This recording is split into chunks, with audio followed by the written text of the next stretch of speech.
군사력 건설 방향을 담은 국방중기 계획 2021-2025를 발표한 8월은 문재인 정부가 내세운 유능한 안보, 튼튼한 국방 슬로건과에 대한 국민적 열광이 정점을 찍은 시기라고 해도 지나치지 않다. 국군 창설 이래 꿈꿔온 전략무기 도입이 확정돼 발표됐기 때문이다.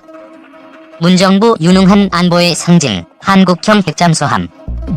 국방부는 국방중기 계획 발표를 통해 F-35B 전투기를 탑재한 한국형 항공모함 도입을 못 박았다. 기존의 잠수함과는 차원이 다른 성능의 대형 잠수함 장보고 3 배치 II와 배치 3 도입 계획도 공개했다.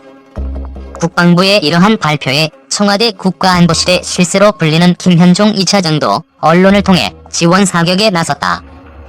김 차장은 4세대 잠수함은 핵추진이 될 것이라면서 한미 원자력 협정은 핵추진 잠수함과는 완전히 별개이며 원자력 협정 개정 없이 미국이 해결료 이전만 용인해준다면 한국형 핵잠수함 건조가 충분히 가능하다고 설명했다.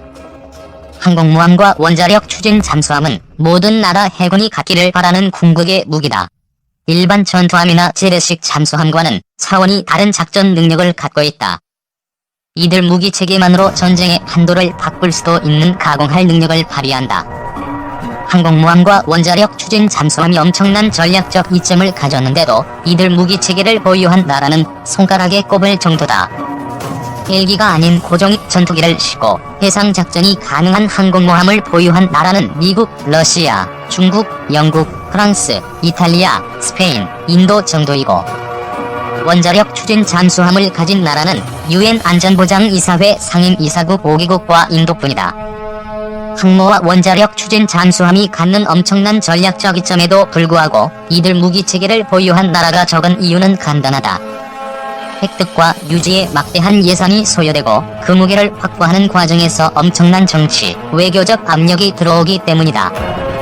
대한민국이 항모와 원자력 추진 잠수함 도입을 검토한 때는 1990년대 중반과 2000년대 초반이다.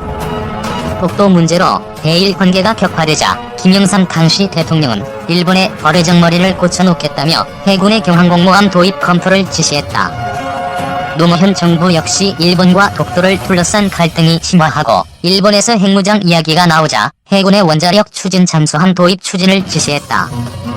김영삼 정부의 경항모 도입 구상은 외환 위기로 인해 공중 분해하고 노무현 정부의 원자력 추진 잠수함 도입은 기술과 예산, 미국 등 주변국의 반발로 사업단이 해체되면서 무산됐다.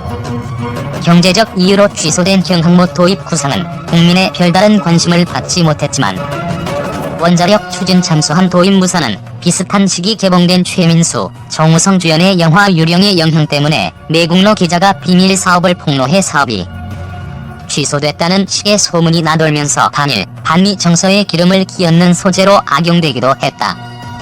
그로부터 20여 년이 지난 후 문재인 정부는 김영삼, 노무현 정부가 해내지 못한 항공모함과 원자력 추진 잠수함을 모두 도입하겠다고 선언하며 국민적 도움을 얻어냈다. 항공모함과 원자력 추진 잠수함은 모든 나라의 해군이 꿈꾸는 해군 무기체계의 정점이자 단순한 무기체계를 넘어 전략자산을 확보하는 것으로 평가된다. 그런 무기들을 모두 갖게 되면 한국도 주변국 눈치를 보지 않아도 되는 강대국이 될 수 있다는 희망이 국민들 사이에 확산되기도 했다. 청천벽력, 미국의 해결료 공급 거부, 막대한 경제적 비용을 감수해야 하는 항공모함 도입을 결정한 것만으로도 대단하지만 경제적 문제는 물론 정치, 외교적 압박까지 극복해야 하는 원자력 추진 잠수함 도입을 발표한 것은 현 정부의 안보에 대한 강력한 의지를 보여주는 것처럼 비쳤다. 여당과 친문 진영은 이른바 외교왕 문재인 대통령의 정치, 외교 수완이 얼마나 뛰어난지를 보여주는 업적이라며 전방위 선전전에 나서기도 했다. 실제로 집권 초기인 2017년 9월 문재인 대통령과 도널드 트럼프 미국 대통령의 한미 정상회담에서 양국이 한국의 원자력 추진 잠수함 도입에 합의했다는 소문이 돌았고 같은 해 한반도에서 원자력 추진 잠수함의 유용성과 건조 가능성 연구라는 선행연구 과제의 존재가 알려지면서 문재인 정부가 원자력 추진 잠수함을 실제로 도입하려는 것이 아니냐는 관측이 쏟아져 나왔다. 언론에서도 해군이 비밀리에 이른바 핵잠수함 TF를 조직해 연구를 지속해왔으며 미국과도 관련 협의가 상당 부분까지 진행됐다는 보도가 쏟아져 나왔다. 군 내부 조직에 관련된 사안은 군에서 언론에 흘리지 않는 이상 알려주기 어려웠기에 TF가 존재한다는 사실은 한국형 원자력 추진 잠수함 도입이 확정된 것처럼 전문가들에게 받아들여졌다. 김현종 청와대 국가안보실 2차장의 브리핑과 국방부의 중기계획 발표 이후 언론은 한국형 원자력 추진 잠수함에 대한 온갖 장밋빛 기사를 쏟아냈다. 일부 언론은 2025년 건조에 영해를 지킨다는 소설을 써 내보내기도 했고, 어떤 언론은 프랑스의 바라쿠다급 잠수함을 한국이 수입한다는 근거 없는 기사를 내보내기도 했다. 모두가 원자력 추진 잠수함에 대한 달콤한 꿈을 꾸던 10월 초순 동아일보가 청촌병력 같은 기사를 내보냈다. 9월 극비리에 방미한 김현종 차장이 미국 백악관과 국무부, 국방부는 물론 핵무기 관련 업무를 총괄하는 에너지부와 상무부 관계자를 만났으며, 이 과정에서 미국의 핵연료 공급을 요청했다가 거부당했다는 내용이었다. 원자력 추진 잠수함에 들어가는 원자로는 화학 경수로로 반드시 농축우라늄을 연료로 사용해야 하는 구조다. 한국은 한미원자력 협정에 따라 자체적인 우라늄 농축이 불가능하기 때문에 원자력 발전에 사용되는 농축우라늄 핵연료를 전량 수입에 의존하고 있다. 미국이 한미원자력 협정을 통해 한국의 우라늄 농축을 막는 이유는 간단하다. 농축우라늄으로 핵무기를 제조할 수 있기 때문이다. 천연 상태의 우라늄은 핵분열이 어려운 우라늄-238의 대부분이고, 핵분열 물질인 우라늄-235 비율이 0.7% 정도에 불과하다. 따라서 핵분열 효율을 높이려면 이 비율을 일정 수준까지 높여야 하는데, 이것을 우라늄 농축이라고 한다. 일반적인 상업용 원자로에 들어가는 농축우라늄은 우라늄-235 비율이 5에서 20% 수준까지 올라가는데, 원자로는 이러한 저농축우라늄으로 핵분열, 연쇄 반응을 유도하고 감속제 등을 이용해 핵분열 속도를 제어함으로써 안전성을 유지하면서 에너지를 얻는다. 우라늄을 더욱 농축해 우라늄-235 비율을 90% 이상까지 높인 고농축우라늄은 핵분열 연쇄 반응을 감속하지 않고 다양한 장치를 이용해 가속시켜 폭발적 에너지를 만들어내는데, 이것이 우리가 일반적으로 아는 원자폭탄이다. 이러한 위험성 때문에 한국은 미국과의 원자력 협정은 물론 국제원자력기구 등 여러 경로를 통해 우라늄 취급 전 과정의 통제를 받고 있다. 앞선 정부에서 이 협정 일부를 개정해 20% 미만 저농축 우라늄 농축에 대한 길을 여는 데 성공했지만, 여기에는 미국의 승인이라는 단서가 붙어있다. 즉, 한국의 우라늄 농축은 미국과 국제사회의 협정과 협약에 의해 원칙적으로 금지돼 있다. 한국이 원자력 추진 잠수함을 건조하기 위해서는 핵연료가 반드시 필요하다. 일각에서는 국내 상업용 원전에 들어가는 저농축 우라늄을 가져다 쓰면 되지 않겠느냐는 지적도 하지만, 이는 관계 법령과 원자로에 대한 무지에서 나온 주장이다. 한국이 수입하는 모든 저농축 우라늄은 IAEA에 의해 수입량과 폐기량이 철저하게 추적, 감시된다. 수입할 때도 어떤 원전 몇 호기에 어떻게 사용할 것인지 보고해야 하며, 핵연료 장전 후 원자로를 어떻게 가동했는지에 대한 운전 일지는 물론 사용 후 핵연료의 양과 폐기 후 관리까지 모두 사찰 대상이다. IAEA가 이렇게까지 철저하게 옥죄는 것은 핵연료 유통 과정에서 미량이라도 유출이 발생할 경우 이를 모아 핵무기를 제조하는 데 사용할 수 있기 때문이다. 북한이 보여준 것처럼 우라늄 농축은 원심 분리기를 돌릴 수 있는 충분한 공간과 전기, 그리고 우라늄만 있으면 가능하기 때문에 다수의 원전을 가동하는 한국이 핵연료를 빼돌린다면 핵무기를 제조하는 것은 일도 아니다. 따라서 미국과 IAEA는 한국의 핵연료 유통과 사용 전 과정을 철저하게 감시하고 있고, 이 과정에서 단 1g의 저농축 우라늄 유출도 허용되지 않는다. 즉, 한국이 원자력 추진 잠수함용 핵연료를 합법적으로 획득하려면 미국과 협의를 통해 국제사회, 정확히는 미국의 승인을 받아야 한다.